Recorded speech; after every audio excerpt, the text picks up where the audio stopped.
ઝારખંડના મુખ્યમંત્રી હેમંત સોરેનની મુશ્કેલીઓ દિવસે ને દિવસે વધી રહી છે।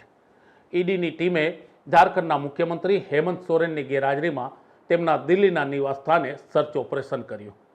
આ સર્ચ ઓપરેશન દરમિયાન ઝારખંડના મુખ્યમંત્રી હેમંત સોરેન તો ન મળ્યા, પણ ઈડીએ તેમના નિવાસ સ્થાનેથી 1 કરોડની કિંમતની મોંઘી લક્ઝરી કાર BMW જપ્ત કરી। તેની સાથે તેમના નિવાસ સ્થાનેથી 36 લાખ રૂપિયા રોકડા પણ ઈડીએ જપ્ત કર્યા।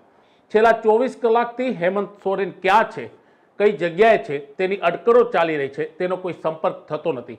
ઈડીના અધિકારીઓનું કહેવું છે કે હેમંત સોરેનના ઘરે જ્યારે તેની ટીમે સર્ચ ઓપરેશન કર્યું ત્યારે હેમંત સોરેન તેમના નિવાસસ્થાને હાજર ન હતા અને ત્યાં તેમના માત્ર જે પ્યુન એટલે કે જે કામ કરતા કર્મચારી છે તેઓ જ હાજર હતા અને તેમની હાજરીમાં જ્યારે આ સર્ચ ઓપરેશન કરવામાં આવ્યું તો 1 કરોડની BMW કાર મળી આવી અને 36 લાખ રૂપિયા રોકડા મળી આવ્યા, જે ઈડીના અધિકારીઓ પોતાની સાથે લઈ ગયા।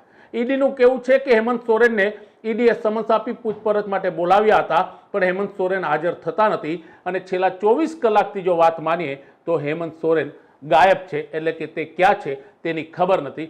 ઝારખંડની જનતા પણ તે જાણવા માંગે છે કે તેના મુખ્યમંત્રી અત્યારે ક્યાં છે।